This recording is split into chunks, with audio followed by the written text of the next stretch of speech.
잠언 11장 재물, 남의 허물, 구제라는 제목으로 공부하겠습니다. 첫 번째 구절 4절을 같이 읽겠습니다. 재물은 진노하시는 날에 무익하나 공의는 죽음에서 건지느니라. 유대인들은 하나님의 말씀을 따라 행한 자들을 의인으로 생각하고 하나님께서 그들에게 재물의 복을 주신다고 생각을 했습니다. 오늘날에도 이러한 생각을 하는 사람들이 꽤나 많이 있습니다. 구약 성경을 보면 하나님의 말씀을 잘 지켜 행하는 자들에게 하나님께서 이 땅에 속한 것들로 보상해 주시겠다는 구절, 그 구절들을 근거로 그렇게 생각하고 또 주장하기도 합니다. 예를 들어서 몇 주 전에 우리가 봤던 잠언 8장 21절을 한번 보세요. 잠언 8장 21절을 보면 이는 나를 사랑하는 자가 재물을 얻어서 그 곳간에 채우게 하려 합니다. 이거 참 많이 인용되는 구절입니다.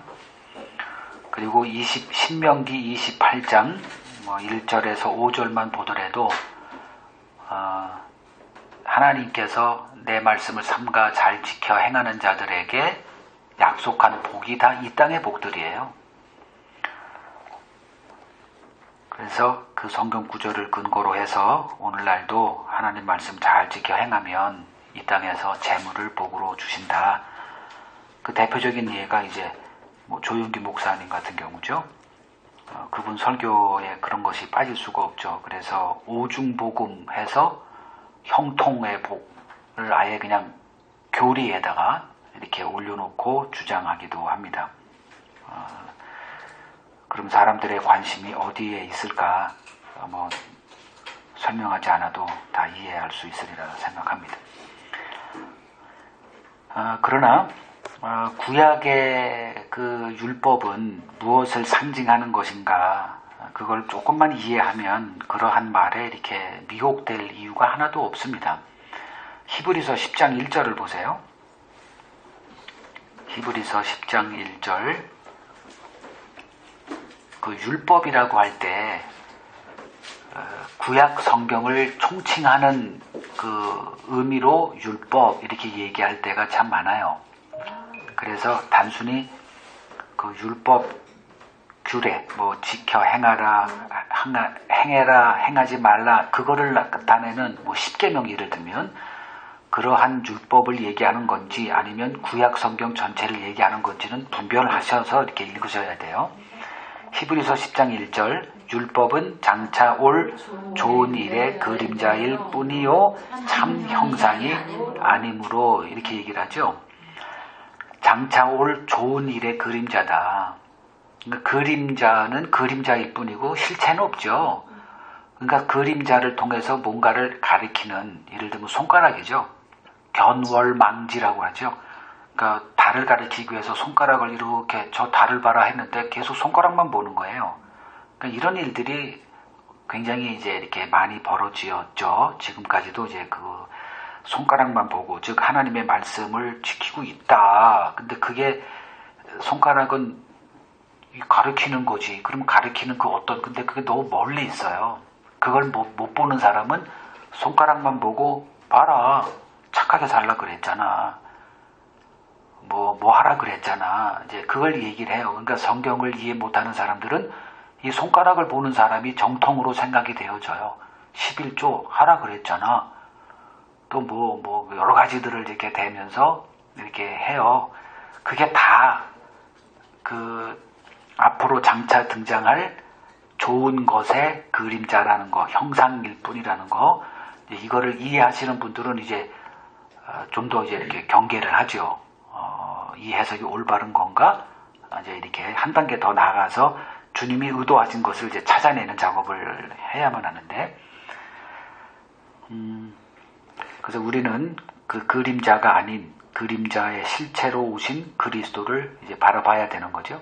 그렇게 할 때 하나님이 약속하신 그 복이 어떤 복인지를 이제 바로 알 수가 있게 됩니다. 그래서 오늘 4절에 계속 재물을 얘기했는데 정작 또 한 구절은 이런 식으로도 얘기를 하고 있더라고요. 재물은 진노하시는 날에 무익하대요. 그러나 죽음에서 건지는 것은 공의래요. 공의라는 것은 하나님의 의를 이렇게 얘기할 때 사용되는 언어예요. 의. 재물이 아니라 의가 너희들을 죽음에서 건진다. 이 얘기를 하고 있어요. 자, 그럼 이제 첫 번째 문제. 누가복음 12장 16절에서 21절을 읽으시고 하나님의 심판이 행해지는 날 부자의 재물이 그에게 어떤 효력이 있을지 한번 말해보세요. 누가복음 12장 16절에서 21절.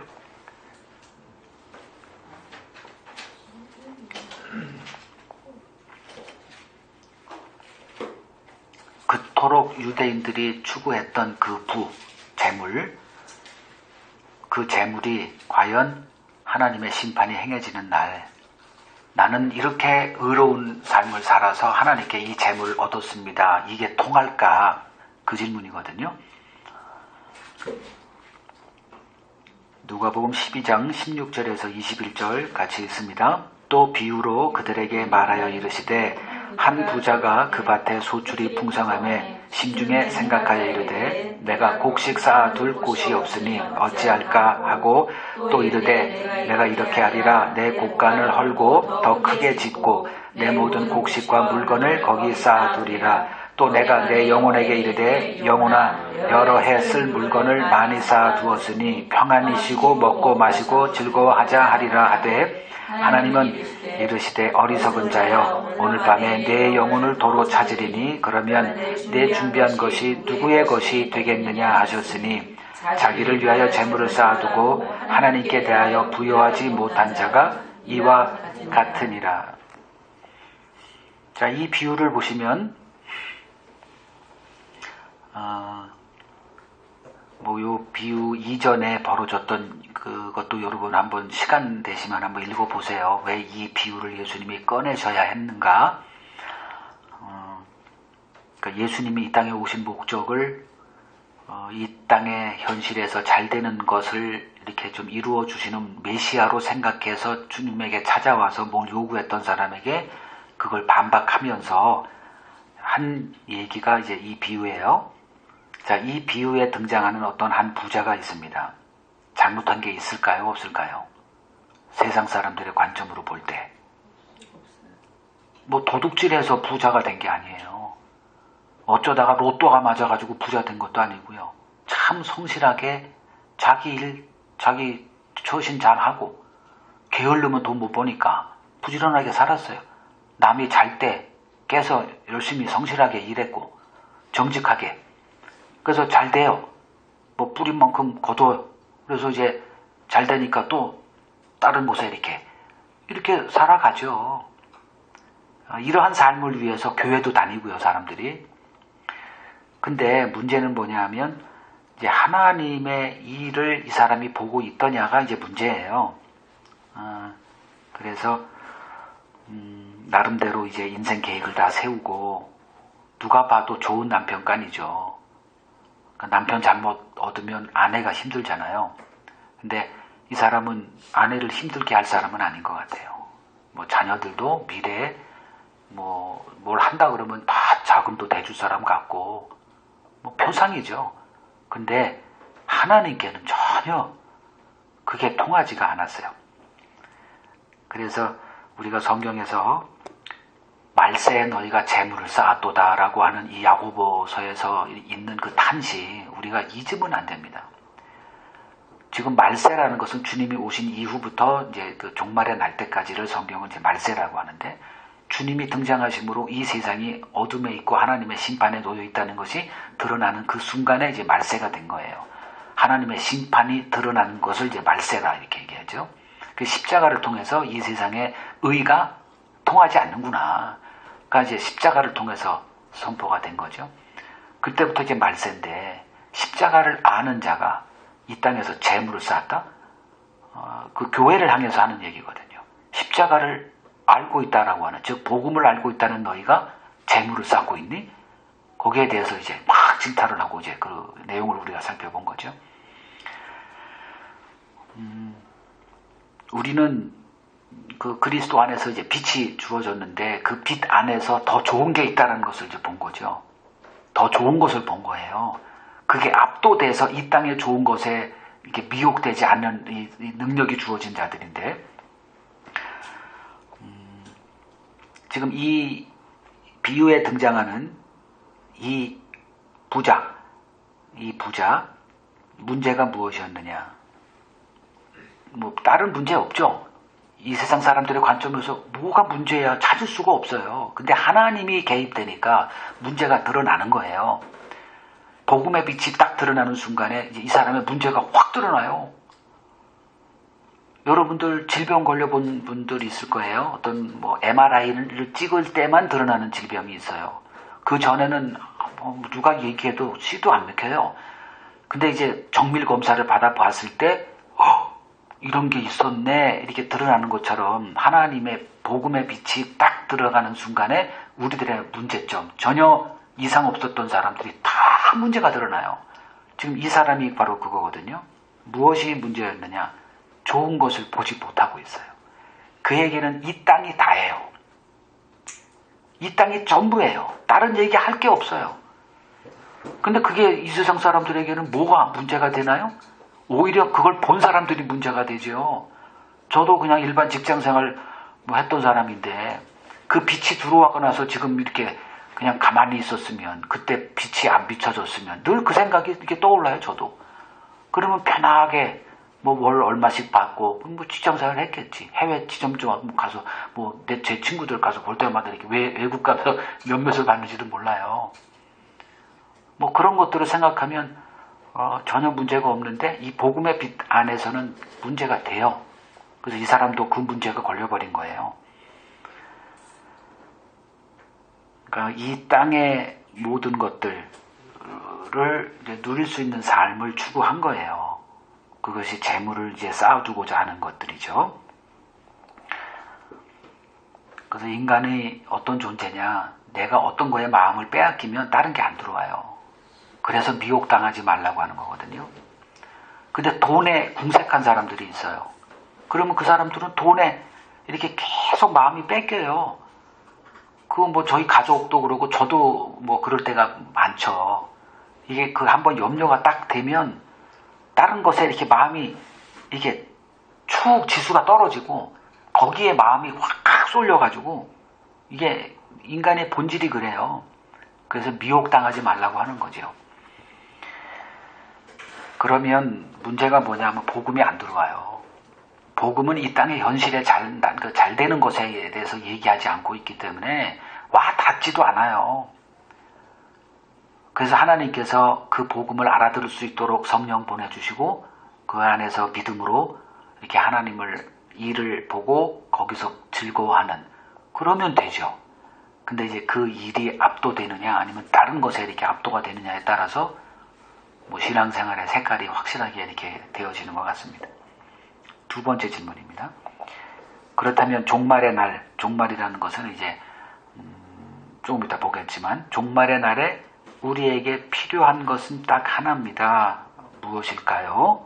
질문이에요. 성경에서 종말을 말할 때 두 가지 종말을 말합니다. 하나의 종말은 이제 나의 죽음을 얘기할 때가 있어요. 종말. 개인의 종말이죠. 그 다음에 인류 역사의 종말을 말할 때 종말을 또 사용합니다. 예를 들면 히브리서 9장 27절 한 번 죽는 것은 사람에게 정해진 것이요 그 이후에는 심판이 있다. 여기에서 이 종말이 뭐죠? 개인의 종말을 말하는 거죠. 누구든지 그것은 뭐 그 마지막 때의 종말 이전에 그 종말을 계속 경험하고 살아요.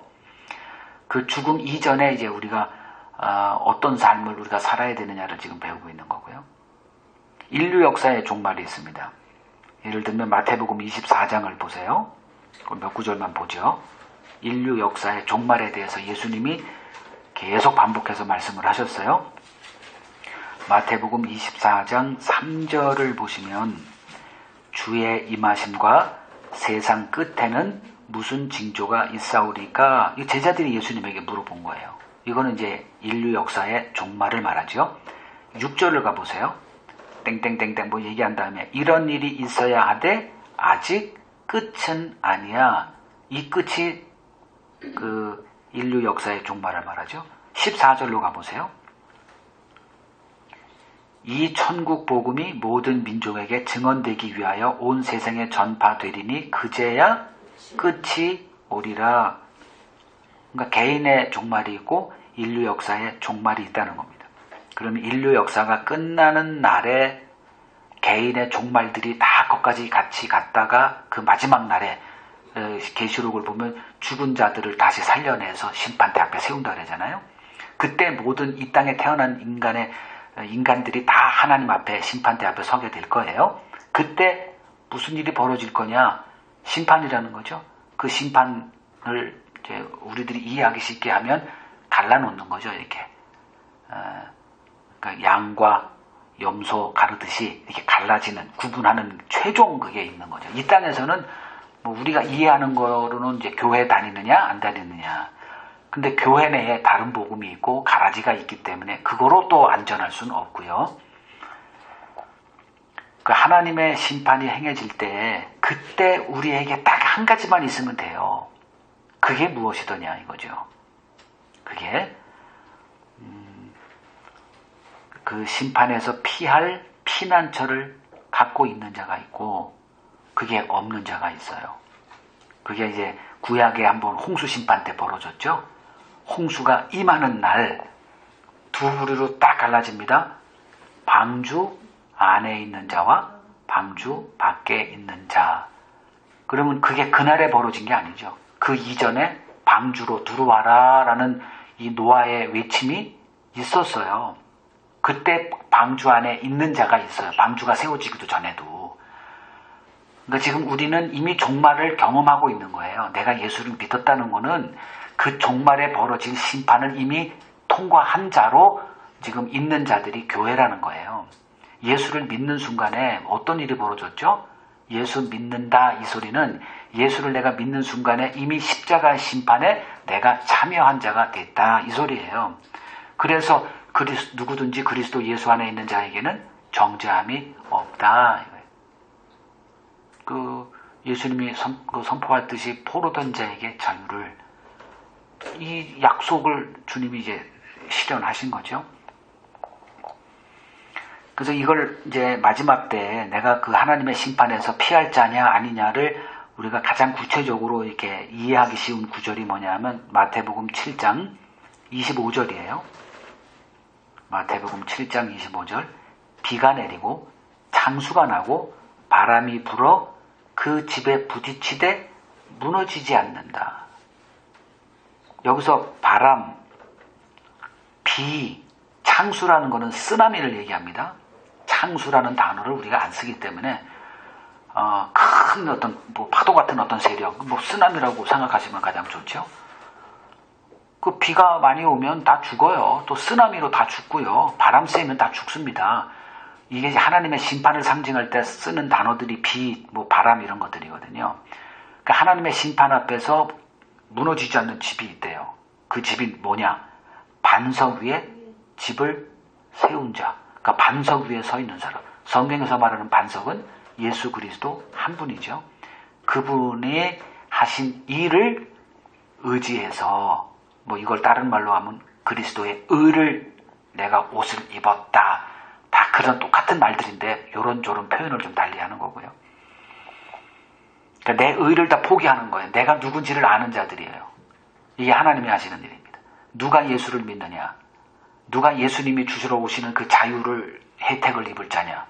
내가 죄의 종대에 있다는 것에 눈이 열린 사람.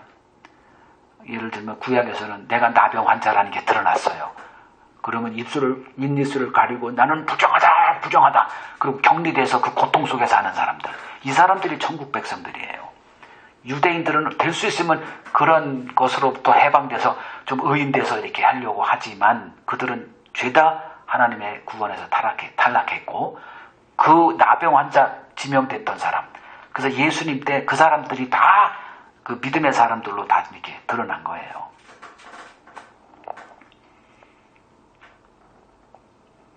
그래서 신자의 삶이란 무엇일까? 지금 우리가 이 땅에서 예수를 믿고 이제 주님 앞에 가기 전까지의 그 삶, 그 신앙생활, 신자의 삶이란 이 피난처를 준비하는 삶이다, 이렇게 정의할 수가 있습니다. 그래서 방주에 있던 자들만 이제 살아남은 것처럼 그 구원을 얻기 위한 선제 조건, 방주를 짓는 작업을 하는 거죠. 그 짓지도 않으면서 뭐 방주 안에 이걸 얘기할 수 없죠. 방주를 지어가는 삶이 있어야 돼요.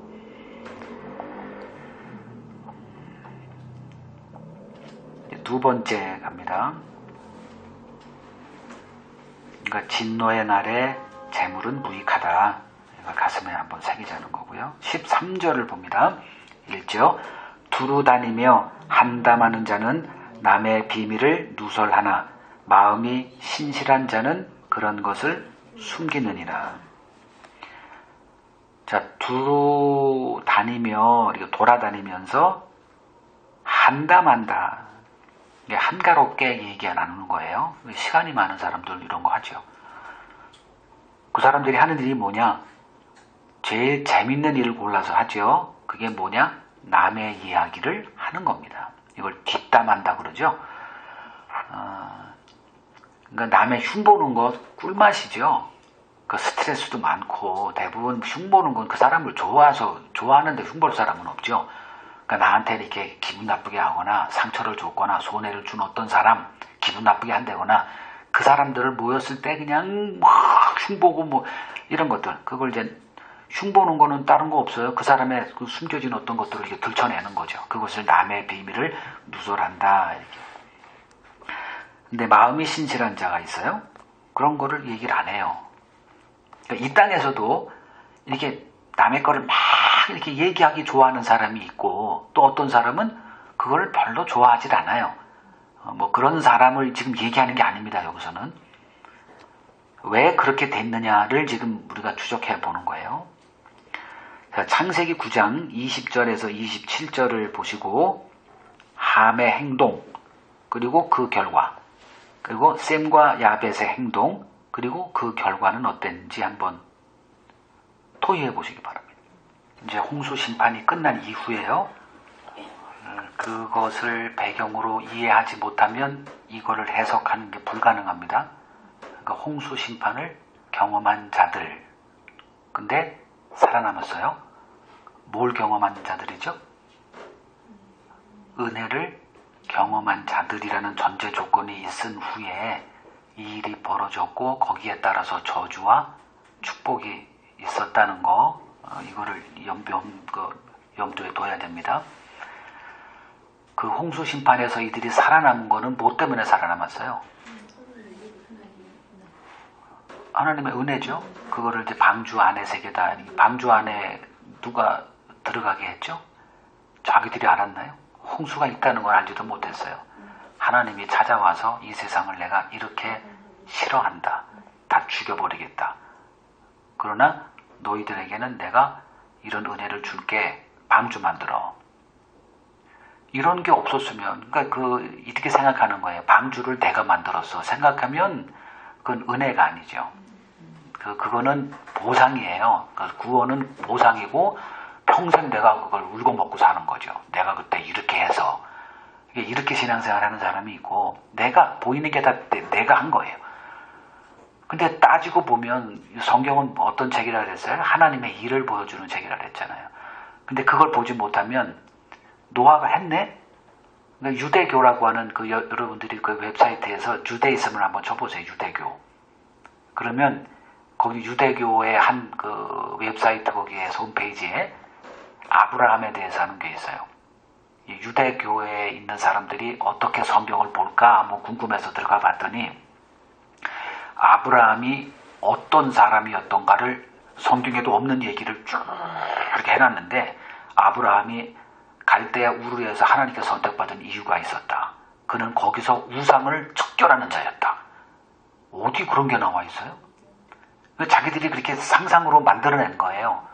그래놓고 그 아브라함이 왜 믿음의 조상인가? 행위, 이렇게. 그의 믿음에 어떤 행위가 있었다는 거예요. 그걸 본받자고 하는 게 유대교고, 오늘날도 교회에서 이렇게 뭐 목사님의 믿음은 뭐 우리는 반도 못 따라가요. 뭐 이런 얘기들 하잖아요. 그리고 이제 사도 바울의 행위, 모세의 교훈, 뭐 다윗의 교훈, 수많은 그런 것.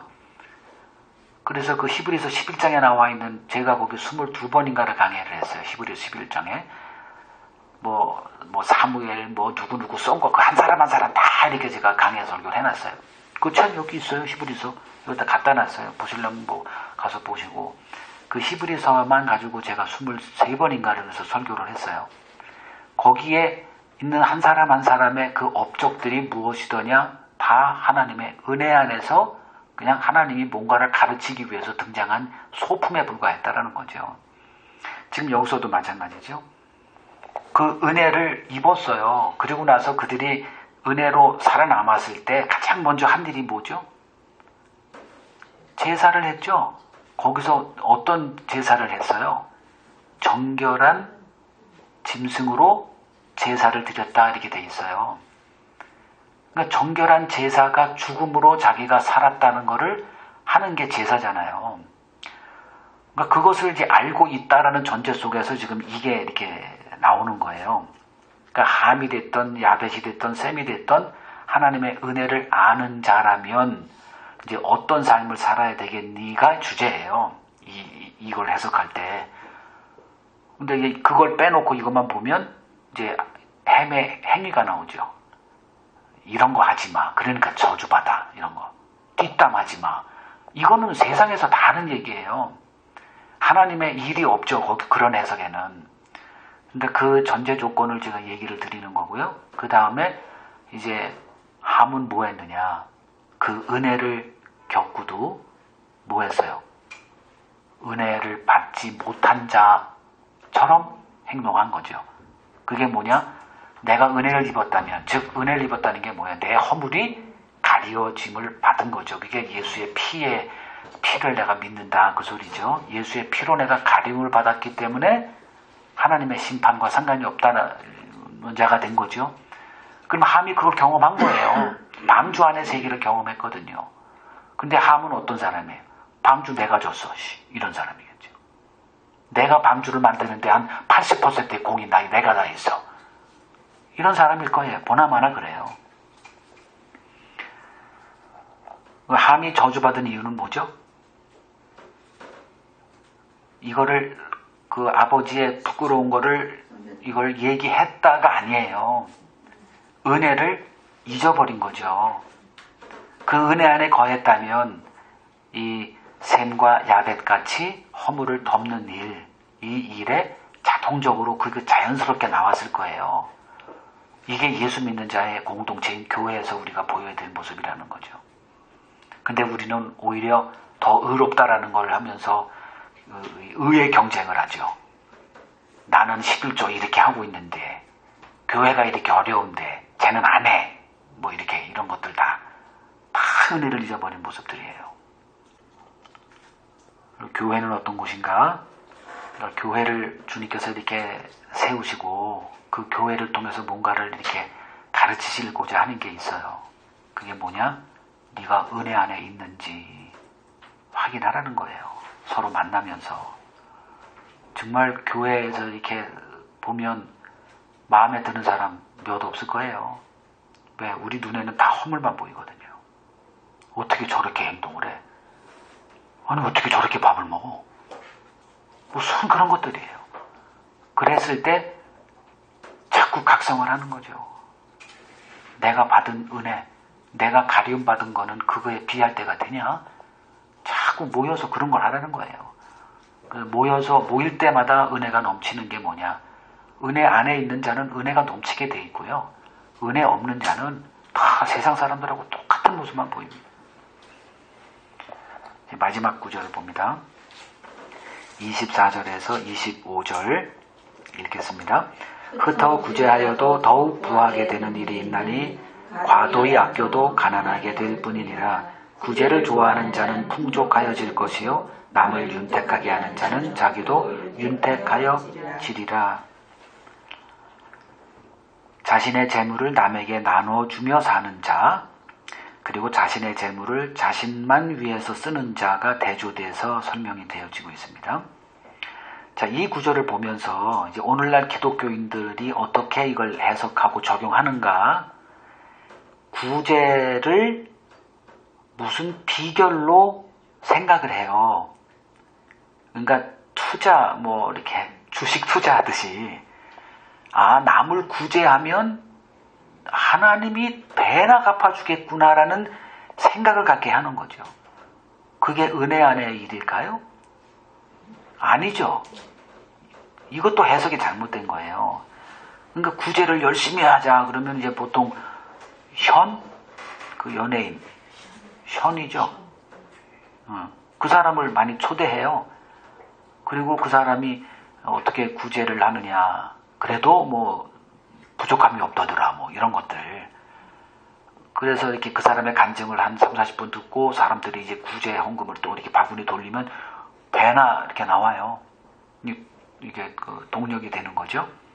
그러니까 선한 일을 이렇게 동력을 이렇게 해서 헌금도 많이 하고 착한 일도 많이 하게 하고, 교회는 교회대로 좋고 개인 성도들에게는 또 하나님께 복받는 그 구실이 돼서 좋고, 꼭 먹고 알 먹고 시기에 그러한 행동들을 교회가 뭐 쉬지도 않고 지금 하고 있죠. 이런 사람들은 평생 성경을 읽어도 하나님을 알아갈 수는 없습니다. 자, 신명기 15장 7절에서 10절을 읽으시고, 이스라엘 백성들이 가나안 땅에 정작 가서 살 때 어떤 삶을 살라고 했는지 한번 보죠. 신명기 15장 7절에서 10절 읽겠습니다.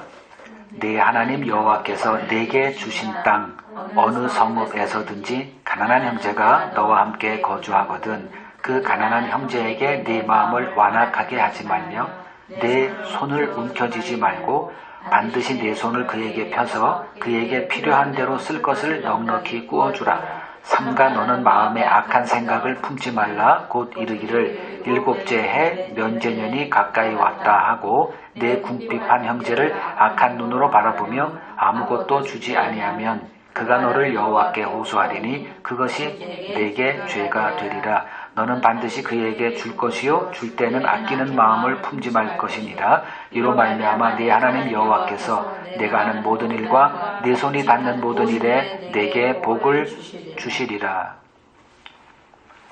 제일 중요한 단어가요, 구절이 7절 제일 앞쪽에 있습니다. 7절 제일 앞쪽에 보면 어디에서,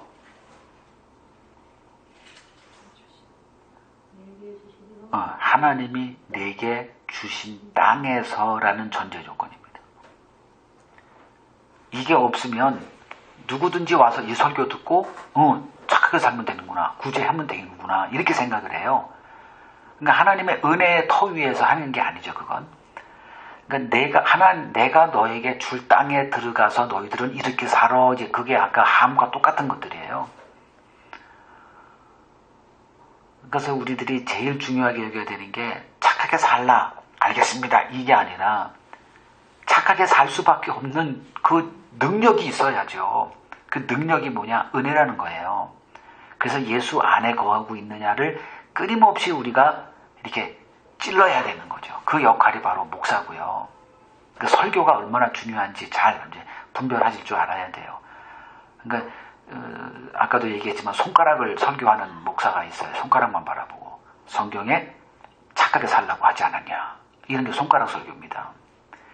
그러면 그랬지, 우리 목사님이 역시 정통이야, 이렇게 돼요. 말씀에. 그러니까 여기서도 뭐라 그랬어요?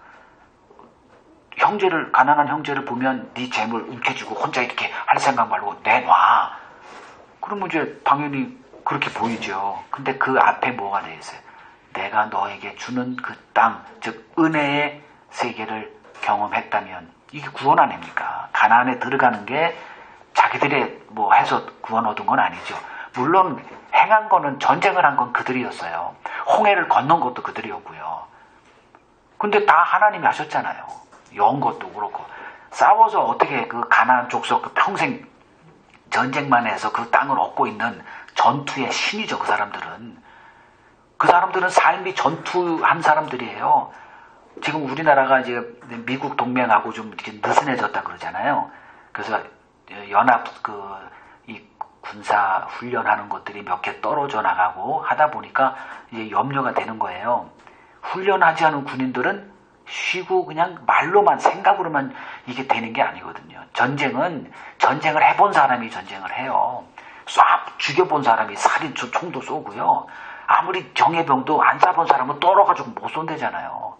그래서 전쟁에 능한 사람들, 이 가나안 현지 주민들이었거든요. 그 땅에서 조그만 땅에서 서로 뭐 7족속 몇 족속이 그냥 서로 엉키고 설키고 해가지고 전쟁에 능한 사람들이었거든요. 이 이스라엘 백성들은 애굽에서 400년 동안 노예에만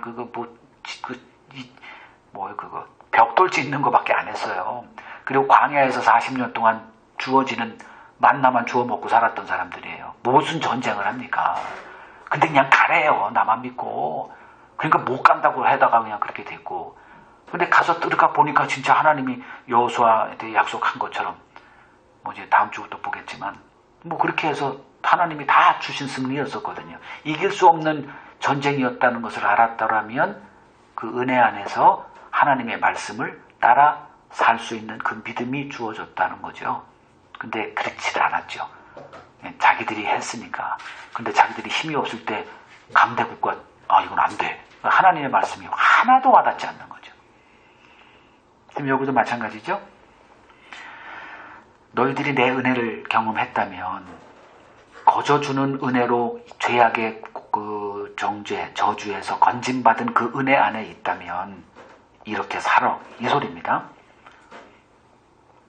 그러면 이 구절을 해석할 때 네 궁핍한 사람이 옆에 있거든. 그를 돕는 것을 게을리하지 마. 이거를 어떻게 해석해라? 열심히 구제할 수 있는 돈을 저축했다가 필요한 사람에게 돈을 나눠줘라. 이 소리가 아니라 어떻게 해석해야 된다고요? 은혜 안에 굳건히 서 이렇게 해석을 해야 된다는 거죠. 그래야 성경이 보여요. 그래야 유대인들이 갔던 그런 자기 열심으로 하다가 주님 앞에 못했잖아요. 한다고 했는데 주님의 이 의의 척도가 너무 높아. 예를 들면 그 가난한 자 이웃 사랑을 어떻게 표현했어요, 예수님이? 그들이 이웃 사랑은 진짜 이렇게 좀 보다가 쟤 가난해. 그러면 좀 이렇게 먹고 살만한 거 줘요. 그걸 이웃 사랑이라고 생각했어요. 하나님이 요구한. 그래서 그 의를 바라보고 하나님께 복 받겠지 이렇게 생각했던 그들에게 예수님이 하신 얘기가 뭐예요? 여리고에서 어떤 사람이 가다가 강도를 만났어.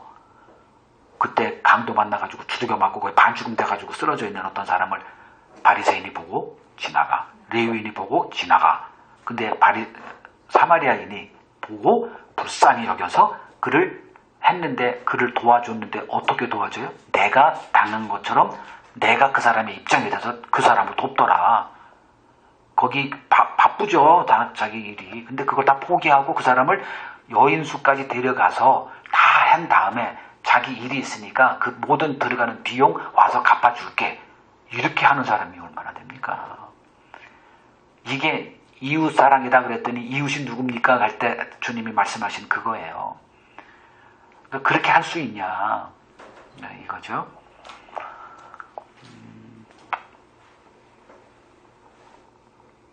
우리 딴에는 뭐 이렇게 한다고 하지만 주님의 그 의의 표준에 다 못 미추니까 그게 이제 문제가 되는 거죠.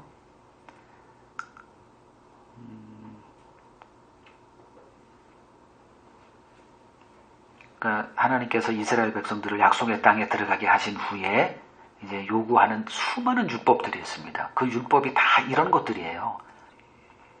즉 구제라는 것은 이스라엘 백성들에게 특별한 것이다 아니면 일상이다. 일상이 돼야 된다는 거예요. 뭐 특별하게 한번 좀 구제라는 착한 일에 대한 어떤 욕심은 다 있어요. 그래서 구제가 뭐 기억이 된다? 이거는 구제가 아니라는 거죠. 그래서 내 하는 일이 오른손이 하는 일이 왼손이 모르게 하라 이 소리는 그냥 구제가 일상일 수밖에 없는 게 너희들 아니니 그래서 내가 너희들에게 이걸 하라고 하는 거야. 이렇게 보면 되는 거죠. 그래서 구제를 했다고 해서 자랑거리가 될 수가 없는 게 약속의 땅에 거하는 자들의 모습이라는 겁니다. 한 구절만 보고 마치죠. 누가복음 7장 37절에서 38절만 읽죠. 누가복음 7장 37절에서 38절 읽겠습니다. 그 동네에 죄를 지은 한 여자가 있어 예수께서 바리새인의 집에 앉아 계심을 알고 향유 담은 옥합을 가지고 와서 예수의 뒤로 그 발 곁에 서서 울며 눈물로 그 발을 적시고 자기 머리털로 닦고 그 발에 입 맞추고 향유를 부으니, 한 마을에 바리새인이 있었어요. 예수님을 식사 초대했습니다. 그러니까 돈이 많아요. 예수님을 초대했다는 얘기는 예수님을 따라다니는 제자들까지 다 초대했다는 얘기니까 웬만큼 돈이 있지 않고서는 예수 초대 못합니다. 그래서 이제 예수님을 초대한 이 바리새인은 재정적으로 부자였어요. 그래서 풍성한 음식을 이렇게 하고 있을 때 뭔 일이 벌어졌냐 하면 37절에 동네에 죄를 지은 한 여자, 누가 봐도 장녀입니다. 딱 보는 순간에 이 바리새인이 예수를 정죄할 정도였으니까 이건 누가 봐도 장녀예요. 그만큼 유대 사회가 예수님 당시 가난에 쪄들렸던 것이 이렇게 드러나는 거고요. 이 여자가 갑자기 와서 뭘 들고 왔냐면 향유를 담은 옥합을 들고 옵니다. 그리고 예수님의 뒤에 서서 울어요. 얼마나 울었는지 그 눈물로 발을 적실 정도로, 그리고 그 머리털로 그 발을 눈물로 닦아요. 물로 닦는 게 아니고 얼마나 울었으면. 그리고 입을 맞춰요, 발에. 그러니까 이 바리새인이 그걸 보고 뭘 생각했냐 하면 부정한 걸 생각한 거예요. 예수가 하나님이 보낸 선지자라면 이 여인이 어떤 자인 거를 벌써 알아차려야지. 창녀가 와서 저러는데, 아까도 그 설명을 오전에 했지만 유대인들의 정결법은 부정한 곳에서부터 격리하는 겁니다. 분리자기를. 근데 예수님은 다가가서 만지고 그의 병을 자기 몸에 감싸 안고 그를 낫게 한 거죠. 근데 지금 여기서도 동일한 거예요. 저 여자가 어떤 여자인 줄, 그 더러운 여자라는 것을 알았다면 내쫓았을 텐데 그걸 보고 그냥 가만히 보고 있어? 저거 하나님이 보낸 선지자가 아니구나. 이런 마음을 예수님이 아시고 쭉 설명한 거죠. 100데나리온 빚진 자가 있고 50데나리온 빚진 자가 있는데 어떤 그 사람이 다 탕감해줬다. 누가 더 사랑을 많이 받았냐? 그러면 100달란트 받은 사람이 더 큰 은혜를 입었죠? 그거 봐라. 그러면 이 여자와 너를 내가 비교해 볼게. 내가 이 집에 올 때 너는 나에게 물도 대접해서 씻지도 않겠어. 나한테 와서 뽀뽀하지도 않았어. 등등등. 근데 이 여자는 나한테 이런 일을 했어. 왜 그런 줄 알아? 그게 바로 이 47절 가보세요. 47절 읽겠습니다. 이러므로 내가 네게 말하노니 그의 많은 죄가 사하여졌도다. 이는 그의 사랑함이 많음이라. 사함을 받은 일이 적은 자는 적게 사랑하느니라. 이게 구제고 헌금이라는 거예요.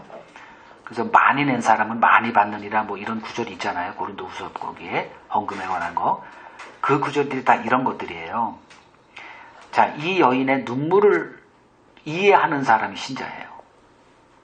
누가 더 양동의 눈물을 흘렸느냐 이걸 묻는 게 아니고요. 이 여인의 눈물을 아는 자가 신자라니까요. 그 사람들에게 오늘 제가 쭉 설명했던 예수님의 생애에 예수님이 제자를 부르시고 너희가 나보다 더 아버지를 사랑하거나 엄마를 더 사랑하는 자는 나에게 합당하지 않는다. 나를 위해서 생명을 내놓지 않는 자도 합당하지 않다 하는 그런 말들은 와닿지도 않습니다. 이 여인의 눈물을 이해하지 못하는 사람은 그냥 짜증나는 설교로 들려져요. 근데 예수에게 와서 눈물을 흘린 이 여인의 눈물을 경험한 사람은 그 말씀이 꿀송이처럼 다가와요. 자기가 어떤 죄가 사함받았는지를 아는 자는 주님이 뭘 해도 그것을 할 수 있는 능력이 솟구쳐는 나옵니다. 이들을 제자다 이렇게 얘기하는 거예요. 그 능력이 있느냐 없느냐는 내가 어떤 은혜 안에 있느냐, 내가 그 은혜에 놓여있는 은혜의 깊이가 얼마나 깊고 넓냐, 거기에 우리 신앙생활의 승패가 달려있다는 겁니다. 여러분들의 은혜의 터가 더 깊고 넓어지기를 주의 이름으로 축원합니다.